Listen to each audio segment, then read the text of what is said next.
Good morning, everyone. As we have done with S block elements, next chapter in your PT3 syllabus, this is the last chapter of this syllabus, not otherwise. P block elements. And as we have already discussed in chapter periodic classification, the elements in which last electron enters in any one of the three p orbitals of outermost shell. जो n shell चल रही है, last shell, उसी के p orbital, जो 3p orbitals होंगे वहां पे p subshell में कहीं पर भी इलेक्ट्रॉन अगर एंटर होता है, those elements are said to be p block elements. Okay, and as there are 3p orbitals in each p subshell and every orbital can maximum accommodate 2 electrons, so 3 multiplied by 2, 6 electrons can be there in p subshell. So accordingly 1 electron के लिए एक particular जो group है, तो p block में आपको 6 groups मतलब collectively you need to study from 13 to 18 group. ठीक है, so these 6 group consist of p block elements where the last electron enters in np subshell. Clear? तो आउटर मोस्ट जो अगर हम वैलेंस शेल की कॉन्फ़िगरेशन देते हैं, general valence shell configuration of p block elements, it is NSU NP1 to 6, 1 2 3 4 5 6 comparatively you can say. 13th group elements have electronic configuration NS2 NP1. 14th group is NP2. For 15 it is NP3. For 16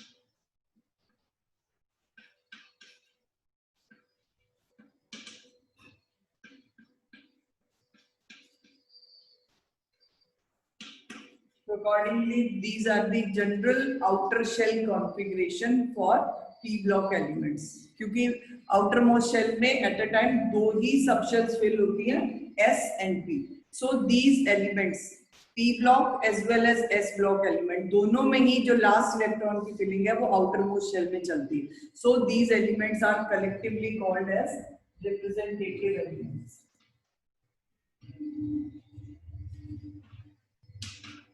हम collectively जो S and P block के elements हैं, जैसे D block के लिए transition term use है, transition elements.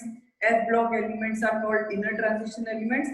These group elements combined with S, in which the last electrons enter in the outermost shell only. Nth shell में ही fitting चलेगी. Nth का मतलब जो सबसे बाहर वाली शेल है. क्लियर? तो इनके जो वैलेंस इलेक्ट्रॉन होते हैं टोटल, वो ये कंपाइल करके अपने काउंट कर रहे हैं. If it is asked to write the number of valence electron in 13th group, so they will be 3. दो S वाले और एक P वाले. ठीक है? Is it okay about their valence shell configuration? और last electron जो ये P में आ रहा है, last वाला यही काउंट करना है अपने. S वाले last नहीं, वो पहले फिल हो चुके हैं. नेक्स्ट इज, अब इनकी कुछ स्पेशल कैरेक्टरिस्टिक अगर हम देखें तो वैसे आपको सारे ग्रुप अभी स्टडी नहीं करने 11th क्लास में.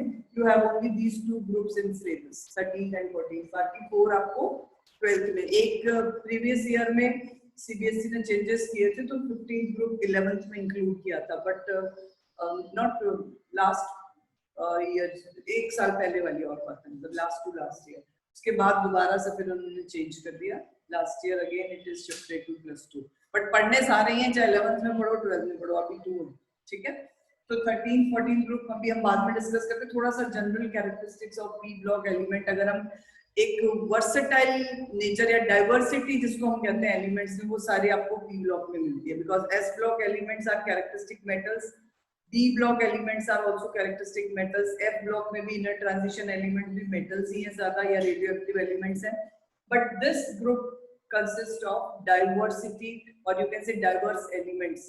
जितने टाइप के elements exist कर सकते हैं, metallic nature, non-metallic nature, metalloid, noble gases, all these elements belong to this group. तो सबसे ज़्यादा diversity, सबसे ज़्यादा versatile nature elements का इस group में. ठीक है, and you know that metallic character decreases when we move from one left side to right side towards this periodic table. तो non-metallic elements आपको extreme right hand पे यहाँ मिलेंगे.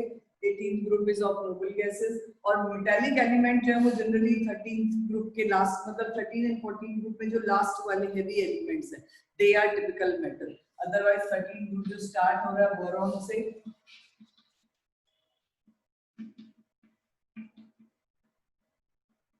these are the 6 elements of 13 group: boron, aluminium, gallium, indium, thallium, and ये भी recently 2014 के around name दिया है इसको, पहले बुक्स में अदरवाइज UUT लिखा हुआ होगा, untrium 113 element number, but now this name is निहोनियम।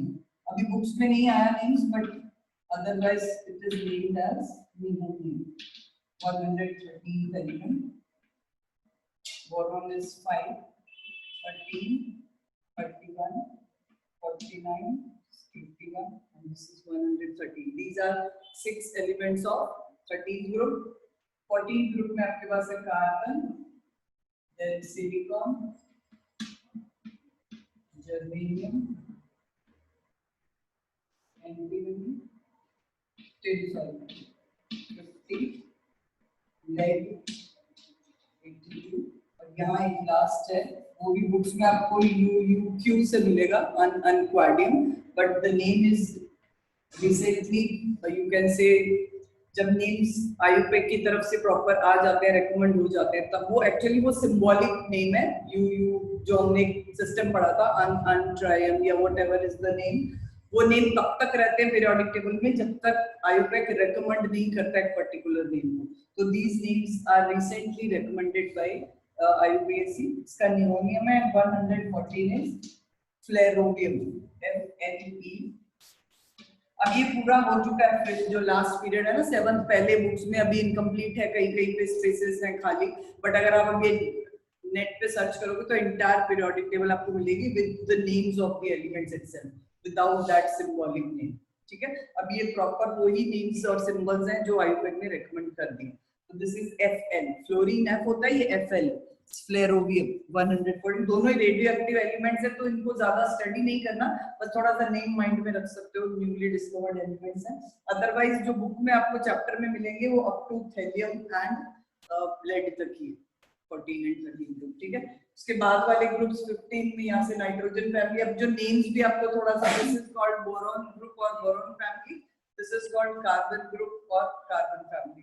इसके अलावा आपको नेम्स रिसेंटली भी ज्यादा यूज में नहीं थे, आगे वाले ग्रुप्स के लिए नेम ज्यादा है, उनको निकोजेंस कहते हैं, दीस आर कॉल्ड चाल्कोजेंस, हैलोजेंस और वो नोबल गैसेस। ठीक है, next thing is physical state. हमने देखा कि मेटलॉइड्स, नॉन मेटल्स। अब ये वाला देखो नॉन मेटल, मतलब इसको हम एक थोड़ा सा कुछ बुक्स में आपको ये मेटलॉइडिक प्रॉपर्टीज में भी मिलेगा, but otherwise it is a characteristic non metal. यहाँ से आपको मेटल स्टार्ट हो रहे हैं इस ग्रुप में, all these are metals, aluminium, gallium, indium, ये एल्यूमिनियम को हम एक तरह का एम्फोटेरिक मेटल भी कहते हैं, क्योंकि ये एसिड्स बेसिस दोनों के साथ रिएक्ट करता है, तो थोड़ी सी नेचर जो है this is amphoteric. Gallium is characteristic metal, it's a kind of metal which melts when placed on palm. एक एस ग्रुप का है caesium, last element of first group, and the second one is gallium. Mercury is otherwise liquid ही होता है, वो मतलब room temperature पे भी, that is a D block element, और gallium is a P block element, caesium is S block। ये तीनों मेटल्स ऐसे हैं जिनका बॉइलिंग पॉइंट बहुत लो है, sorry melting point, boiling point is too high, quite melting point is low. तो ये गैलियम एंड सीजियम का अराउंड 303 के अप्रोक्सीमेट है, तो बॉडी की हीट से ये मेल्ट हो जाता है। ठीक है, अदरवाइज यहाँ पर आप देखो, this is characteristic non metal. Carbon quite versatile element, silicon the metalloid, उसके बाद जर्मेनियम, टिन, एंड जर्मेनियम को भी मेटलॉइडिक प्रॉपर्टीज में हम कंसीडर करते हैं। Tin and lead are characteristic metal. तो आपको एक ही ग्रुप में सारे नेचर वाले एलिमेंट्स मिल रहे हैं, तो that is why it is called that it is characteristic feature of P block elements that they show diversity in this physical properties of elements। उसके बाद एक इंपॉर्टेंट चीज है कि आपको यहाँ जो ये वाले एलिमेंट्स हैं, इनमें अभी हमने S ब्लॉक पढ़ा, तो दे show a fixed valency +1 and +2, but these group elements show variable valencies. और वो वेरिएबल वैलेंसीज कैसे आती हैं, इनके पास देखो electron, 2 electron outer most S orbital में है, और उसके बाद 1 से लेके 6 तक जो इनकी वैलेंशियल के इलेक्ट्रॉन्स है, तो इनकी जो मोस्ट कॉमन वैलेंसी ये शो करते हैं, मोस्ट कॉमन ऑक्सीडेशन स्टेट जो इस ग्रुप की है, that is equal to the number of valence electrons. The total number of valence electrons which are present in this 13th group, number of valence electron 3. ठीक है, तो most common oxidation state अभी के लिए आप valency consider कर सकते हो, but slightly differ than that.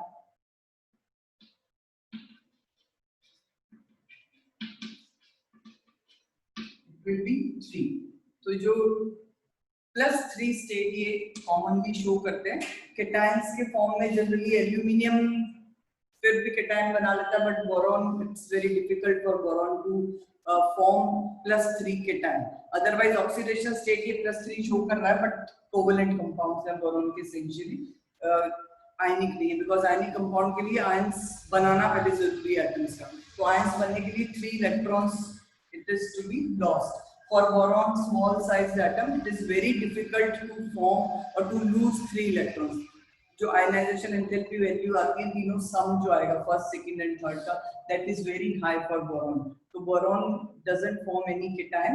All compounds are covalent in nature for boron, but still जो oxidation state हम देते हैं कंपाउंड, जैसे आप कंसीडर करो BF3 boron ट्राइहैलाइड्स है, तो हैलाइड्स का क्योंकि इलेक्ट्रोनेगेटिविटी ज्यादा है तो इनके ऊपर चार्ज हम -1 ही कहेंगे, बोरॉन विल हैव +3 चार्ज. ठीक है, तो इस तरह से ऑक्सीडेशन स्टेट वो चार्जेस होते हैं जो कोवेलेंट बॉन्ड में भी इलेक्ट्रॉन क्लाउड की शिफ्टिंग की वजह से अपने आप आ जाते हैं. तो इसलिए मैं कह रही हूं कि ऑक्सीडेशन स्टेट वैलेंसी से थोड़ा डिफरेंट है, but still you can consider it. चाहे आयन बनाए ना बनाए, बट वैलेंसी मतलब कंबाइनिंग कैपेसिटी जो है वो यही है कि वो 3 एलिमेंट्स के साथ कंबाइन हो सकता है अगर वो वन सिंगल बॉन्ड बना रहा है. So valency most common oxidation state is 3 for this group. अब उसके अलावा एक important चीज, जब हम ग्रुप में डाउनवर्ड जाते हैं, अभी आप क्या देख रहे हो यहाँ पर बोरॉन के केस में 1s2 2s2 2p1 just 5 electrons are there. Inner shell में s electrons present हैं, तो वो s electrons जो है वो क्वाइट शील्डिंग भी कर रहे हैं इस आउटर मोस्ट इलेक्ट्रॉन की. बट जैसे जैसे हम डाउनवर्ड जाते हैं, for example if we move towards helium the last element, तो लास्ट एलिमेंट में या आप इसके जस्ट बाद गैलियम से भी स्टार्ट करो, तो गैलियम 31st एलिमेंट है, उससे पहले 3d10 इलेक्ट्रॉन्स आ चुके हैं. गैलियम के बाद आता है इंडियम. इंडियम में d4d10 इलेक्ट्रॉन्स आर प्रेजेंट. इसके बाद थोलियम में 4f14 भी फिल हो चुके हैं और नियोनियम में 5f भी है. तो f और d इलेक्ट्रॉन्स जो है वो एक्चुअली उनकी जो शेप्स इस तरह की हैं कि वो न्यूक्लियस की तरफ बहुत ज्यादा अट्रैक्टेड नहीं होते इलेक्ट्रॉन्स. तो ये वाले जो इलेक्ट्रॉन्स हैं वो ज्यादा शील्डिंग इफेक्ट नहीं करते. शील्डिंग इफेक्ट होता है न्यूक्लियस के अट्रैक्शन फोर्स से आउटर मोस्ट इलेक्ट्रॉन्स को बचा के रखना, मतलब न्यूक्लियस के फोर्स को वहां तक पहुंचने नहीं देना, बीच में ही रोक लेना. और वो रोक कैसे पाते हैं कि उनकी शेप ऑर्बिटल्स किस तरह से होती है कि वो न्यूक्लियस की तरफ ज्यादा अट्रैक्टेड रहते हैं और बाहर के इलेक्ट्रॉन्स को प्रिवेंट शील्ड कर देते हैं. तो d and f electrons are you can say orbitals are in such shape that they cannot shield that effect. उनकी जो क्वाइट डिफ्यूजन ज्यादा है और बड़े हैं ऑर्बिटल साइज में, तो न्यूक्लियस की तरफ उतने पेनिट्रेटेड नहीं, उतने क्लोजर नहीं, तो खुद ही न्यूक्लियस के फोर्स से इतने अट्रैक्टेड नहीं है. मोरओवर बाद वाले इलेक्ट्रॉन्स जो आ रहे हैं अपने इस p ऑर्बिटल में, क्योंकि ये p ऑर्बिटल की फिलिंग d और f के बाद ही आती है, आपने देखा ना पीरियोडिक टेबल में बाद में ही. तो s ब्लॉक में ये चीज नहीं आ रही थी क्योंकि s ब्लॉक एलिमेंट से पहले innermost shell completely filled थी. नोबल गैसेस के बाद s ब्लॉक एलिमेंट स्टार्ट होते हैं, तो वहां पर शील्डिंग इफेक्ट बहुत स्ट्रांग है, तभी वो एटम्स क्वाइट लार्ज भी होते हैं साइज में. ठीक है, अब यहाँ शील्डिंग इफेक्ट हो गया पुअर. शील्डिंग इफेक्ट पुअर होने की वजह से क्या होता है, अब ये 2 इलेक्ट्रॉन्स में अगर हम कंपैरिजन करें तो ns2 इलेक्ट्रॉन्स जो है वो क्वाइट इतने शील्ड नहीं कर पा रहे जो बॉटम वाले एलिमेंट्स हैं. ठीक है, तो इनके ऊपर बहुत ज्यादा फोर्स लग रहा है क्योंकि s इलेक्ट्रॉन, एक तो ये ns2 कंप्लीटली फिल्ड है, दूसरा s electrons are more penetrated towards nucleus, तो ये इलेक्ट्रॉन्स पार्टिसिपेट नहीं करते बॉन्ड फॉर्मेशन में लास्ट एलिमेंट के लिए, थैलियम के लिए. तो थैलियम जो आयन बनाता है वो +1 वैलेंसी में बनाता है. So this is important thing that these p block elements can show variety of oxidation states, but जो मोस्ट कॉमन ऑक्सीडेशन स्टेट ये शो करते हैं, एक तो equal to number of valence electron जो उनकी हायर ऑक्सीडेशन स्टेट होगी, इसकी +3 हो जाएगी, इसकी 4 हो जाएगी, इसकी +5 +6 +7 +8. ठीक है, अदरवाइज 0 है उस ग्रुप के लिए, बट जेनॉन क्रिप्टन के कुछ कंपाउंड्स नोन है, +2 में आपको पी ब्लॉक में आप पढ़ोगे जेनॉन के। अभी भी मैंने केमिकल बॉन्डिंग में XeF4 XeF2 के हमने स्ट्रक्चर्स किए, तो जेनॉन कैन फॉर्म कंपाउंड्स और ऑक्सीडेशन स्टेट हाईएस्ट +8 को शो करता है। इसका मतलब ये नहीं कि वो आयन बना रहा है ऑक्टा एटॉमिक, आयन नहीं बनता ऑक्टा मतलब वैलेंसी वाला, ठीक है, जस्ट कोवेलेंट कंपाउंड्स है, बट चार्ज जो आता है उस इलेक्ट्रॉनिक डिस्ट्रीब्यूशन की वजह से वो +8 होता है जेनॉन के ऊपर, उसकी हाईएस्ट ऑक्सीडेशन स्टेट। और ग्रुप में आप देखो इक्वल किसके नंबर ऑफ वैलेंस इलेक्ट्रॉन, तो सीधा अगर आपसे किसी भी ग्रुप की highest oxidation state P block में अगर पूछी जा रही है तो you can just add these S and P electrons, ठीक है, उसके इक्वल ग्रुप ऑक्सीडेशन स्टेट, ठीक है। और उसके अलावा जो second most common oxidation state ये शो कर रहे हैं वो ये लास्ट वाले elements, because of their high electronegativity and higher electron gain energy value, वो इस ग्रुप के लिए -1 है, इसके लिए -2 है, यहाँ -3, बट यहाँ -4 वाली कम ही एनायंस बन रहे हैं। कार्बन के केस में भी आपने 10th में पढ़ा, it can not form anion having -4, तो एनायंस वैलेंसी की मतलब आयनिक कंपाउंड तो नहीं बनाते, बट हाँ कुछ कोवेलेंट कंपाउंड्स में आप चार्ज सेपरेशन के टाइम पे -4 चार्ज कार्बन पे आ सकता है, बट अदरवाइज नॉट, ठीक है। तो ये और उनकी सेकंड कॉमन ऑक्सीडेशन स्टेट होगी। उसके अलावा अगर हम देखेंगे ये जो मैंने आपको बताया कि 2+2 यूनिट जो कम हो रही है ऑक्सीडेशन स्टेट में लास्ट एलिमेंट्स के लिए, that is due to inertness of these NS2 orbital. Outermost shell के जो S इलेक्ट्रॉन है वो जितना F और D इलेक्ट्रॉन्स फिल होते जाते हैं एलिमेंट्स के अंदर, तो वो उतना पुअर शील्डिंग इफेक्ट लगाते हैं कि न्यूक्लियस का जो चार्ज अब बहुत ज्यादा लगने लगता है बाहर वाले आउटर मोस्ट शेल्स पर, और S इलेक्ट्रॉन क्योंकि ज्यादा पेनिट्रेटेड है, ज्यादा क्लोजर होते हैं न्यूक्लियस के, तो वो और ज्यादा मतलब उनकी तरफ फोर्स जा रहा है, तो ये इलेक्ट्रॉन इजीली एटम लूज नहीं कर पाता जब उसने अपना कैटायन बनाना है। तो thallium can lose only this, P वाला ये लूज कर जाएगा, और थैलियम का सिर्फ एक ही आयन एग्जिस्ट करता है, एक ही टाइप का, दैट इज Tl+1। Tl+3 में वो कंपाउंड्स बनाएगा भी तो स्टेबल नहीं होंगे, वो रेडिली अपने आप को +1 स्टेट में ले जाएंगे और तो मतलब इजीली रिड्यूस हो जाएंगे, ठीक है। तो this is called inert pair effect, और एक बहुत इंपॉर्टेंट टॉपिक है पी ब्लॉक के लिए, चाहे आप 12th में पढ़ो 11th में, सारे ग्रुप्स में आपको देखने को मिलेगा इनर्ट पेयर इफेक्ट।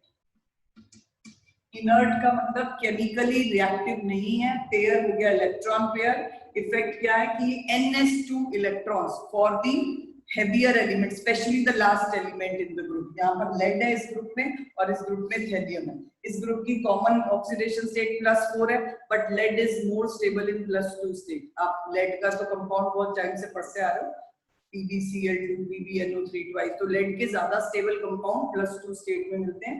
बाकी एलिमेंट जो है इस ग्रुप के they have common oxidation state of +4, ठीक है। tin is more stable in +4 state, जो lead से ऊपर वाला एलिमेंट है। तो यहाँ पर दोनों ही ग्रुप में और इवन आगे वाले ग्रुप्स में भी लास्ट एलिमेंट जो एक ऑक्सीडेशन स्टेट 2 यूनिट से कम वाली शो करता है, that effect is called inert pair effect, और उसका कॉज क्या है, due to poor shielding effect of D and F electrons which are present in the heavier elements। पहले वालों में भी हैं बट उतने नहीं है, लास्ट वाले तक तो बहुत ज्यादा आ गया 5F तक। फिर अब इससे हम थैलियम की बात करें तो 4F14 आ चुके हैं, और D तो साथ में चल ही रहा है 5D का, ठीक है, 5D10 4F14, तो इतने सारे D and F इलेक्ट्रॉन्स मिलके उसके शील्डिंग इफेक्ट को बहुत कम कर देते हैं। तो न्यूक्लियस का जितने सारे प्रोटॉन्स हैं उसके अंदर थैलियम में 81 प्रोटॉन्स, उनका बहुत ज्यादा इफेक्ट बाहर तक पहुंच रहा है, तो ये NS2 इलेक्ट्रॉन्स बॉन्ड नहीं मतलब लूज ही नहीं कर पाता यार, ठीक है। तो this is an important topic in P block, inert pair effect, that is due to poor shielding. If you want to note down एक डेफिनेशन लिख लो इसकी, inert pair effect,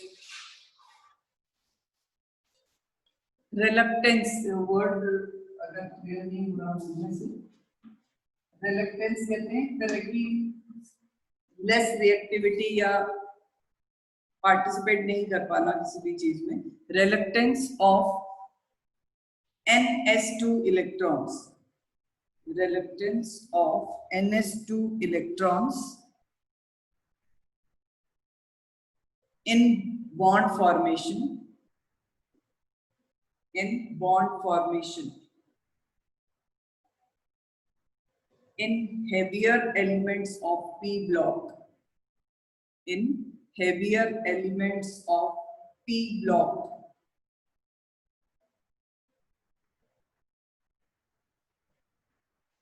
due to poor shielding effect of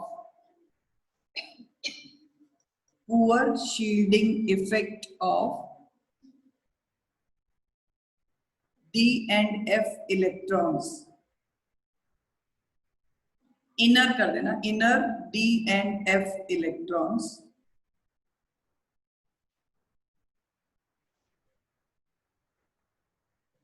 is called inert pair effect. Due to this,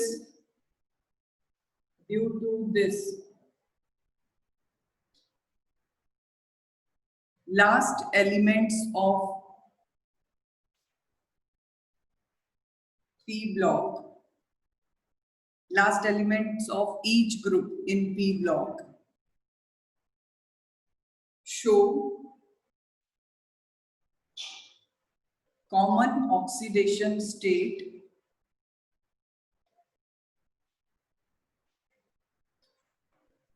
less than 2 unit.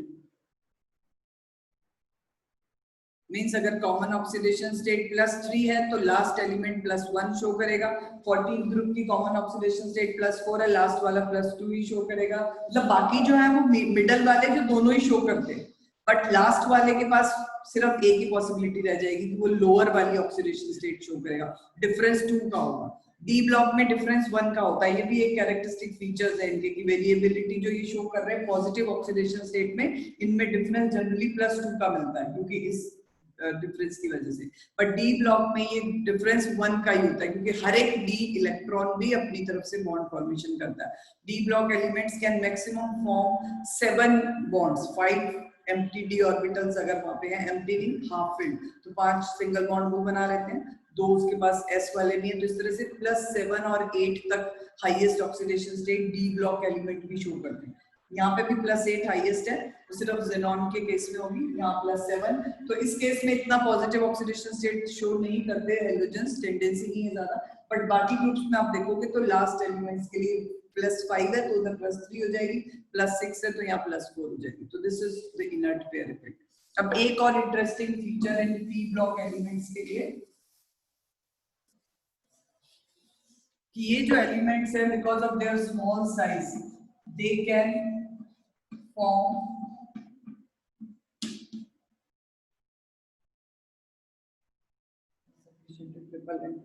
Carbon का अपने organic में थोड़ा बहुत पढ़ा, मैंने इसी का एग्जांपल अभी कार्बन का लिया कि these elements have specific tendency to form multiple bonds, क्योंकि covalent character non metallic element जहां इंट्रोड्यूस हो गए और कोवेलेंट कंपाउंड ज्यादा होंगे, जो इनके मेटालिक एलिमेंट्स हैं स्टिल वो उनके आयनिक कंपाउंड्स भी बनते हैं, बट ज्यादा आपको मिलेगा nature of compound in elements के लिए, that is covalent compound.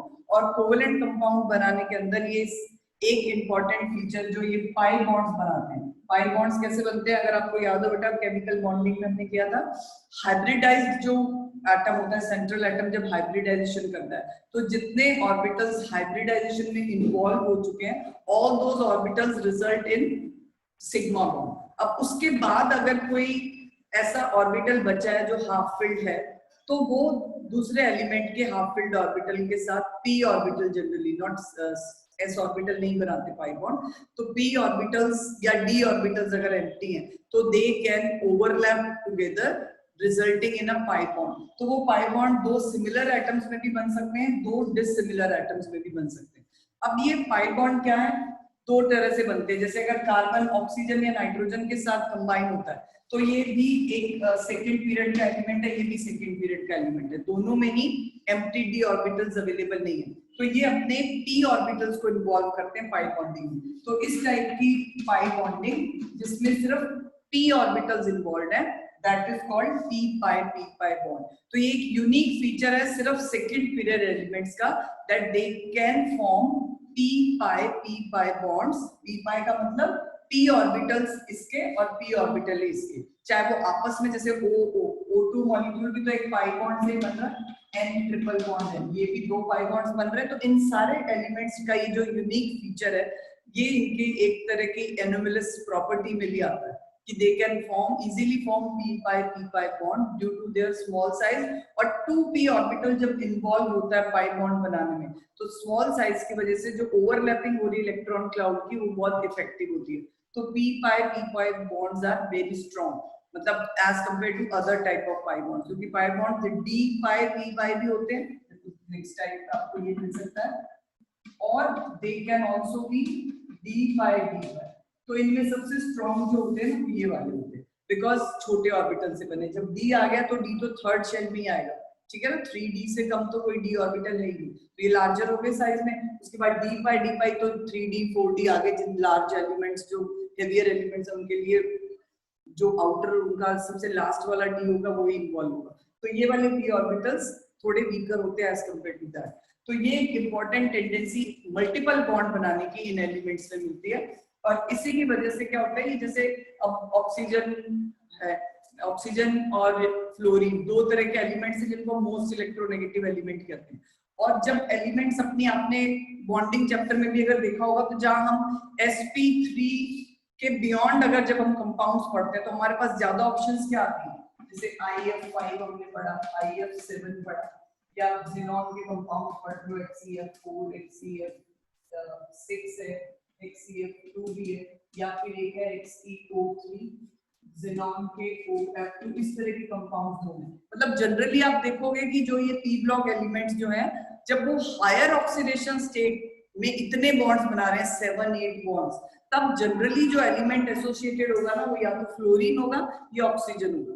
Reason क्या है, फ्लोरीन से भी ज्यादा ऑक्सीजन के साथ जो हाईएस्ट ऑक्सीडेशन स्टेट होती है वो बहुत स्टेबल होती है। रीजन कि एक तो ये हाईली इलेक्ट्रोनेगेटिव एलिमेंट है, तो उस वजह से ये क्या करते हैं कि उस बॉन्ड को, मतलब एक तरह का पोलर नेचर इनके अंदर आता है, तो highest oxidation state +7 quite stable हो जाती है एक लार्ज एटम के लिए। छोटे एटम्स नहीं बना पाएंगे, आपको क्लोरीन के साथ आप 5-7 फ्लोरीन लगा दो वो नहीं बना पाता, चाहे इलेक्ट्रॉन नेगेटिविटी अलाउ कर देगी बट साइज अलाउ नहीं करता क्लोरीन का अपने अराउंड 7 एटम्स को एसोसिएट करना। तो दूसरी तरफ अगर आप ऑक्सीजन के साथ यही सेम देखो ऑक्सीडेशन स्टेट, यहाँ देखें xenon ये -6 के 3 ऑक्सीजन हो गए, xenon की +6 के, यहाँ अगर आप देखो तो ये +6 और ये -6। बट इस केस में और इस केस में डिफरेंस क्या है, xenon का 6 वाला कंपाउंड जो है इसमें 6 फ्लोरीन एटम्स है उसके अराउंड, बट यहाँ सिर्फ 3 ऑक्सीजन एटम्स है। Reason oxygen can form pi bond. Pi bond बनाने से क्या होगा, स्पेस उतना क्राउडिंग नहीं होगा, क्योंकि मॉलिक्यूल की स्टेबिलिटी कहीं हद तक क्राउडिंग पे भी मैटर करती है।